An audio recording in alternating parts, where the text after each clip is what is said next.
remember our friend Dr. Goodrich. He had this great hypothesis about tigers. My hypothesis is that there is a resident population of tigers in Waikaikang Wildlife Sanctuary. Waikaikang is also called HKK.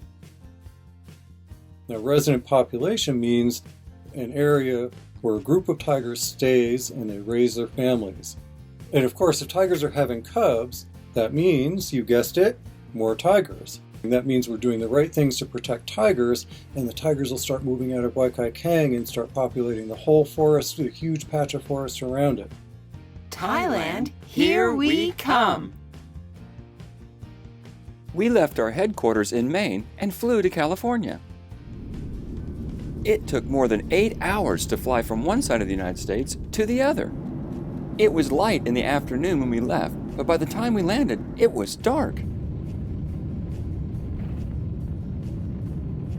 Next, we had to fly from California to the country of China.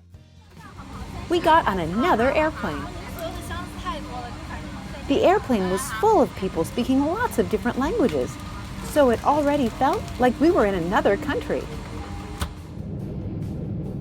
It was an overnight flight that lasted 14 hours. We tried to get as much sleep as we could.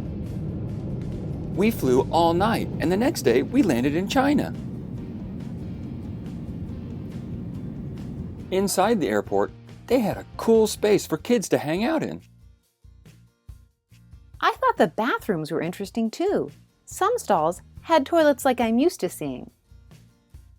But other stalls had what they called a squatting pan. You put your feet on either side of the hole and squat. Soon, we had to get on one more plane to fly from China to the country of Thailand. This was our shortest flight. It only took about 3 hours. It was really cool to fly through the clouds.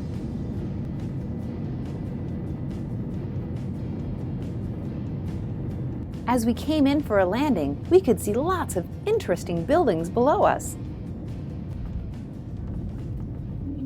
After we landed, a bus took us from the airplane to the airport. Hey everybody, we made it to Thailand. Yay! We're in the Bangkok airport and we're excited to get going on our mission. All right, let's go. All right. We left the airport. The city of Bangkok was busy and colorful. We came across this motorcycle that was a mobile market.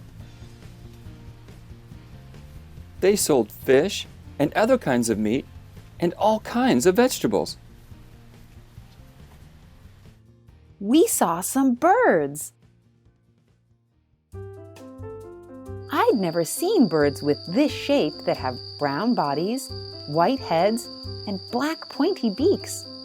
Can you identify them?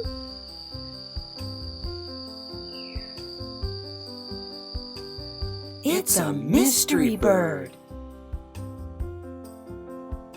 Tigers are very distinctive with their orange color and black stripes, but they can be incredibly hard to see in the wild. They hide really well. That's why we'll need to use many of our senses, like sight, smell, and hearing, to find evidence of a resident tiger population. Some clues we might find include tracks, scratch marks on trees, poop, scent that tigers spray on things, prey that they might eat, and tiger cubs.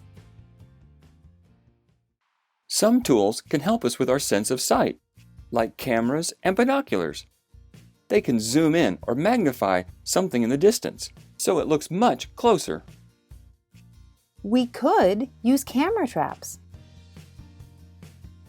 A camera trap is a tool that has a flash, a camera, and a sensor. Here's how it works. You turn it on, attach it to a tree, and leave it. The sensor can detect heat and motion. When something moves in front of it, it takes a picture or video. We were hungry. Time to eat. We found a small restaurant. It had vegetables, Yummy!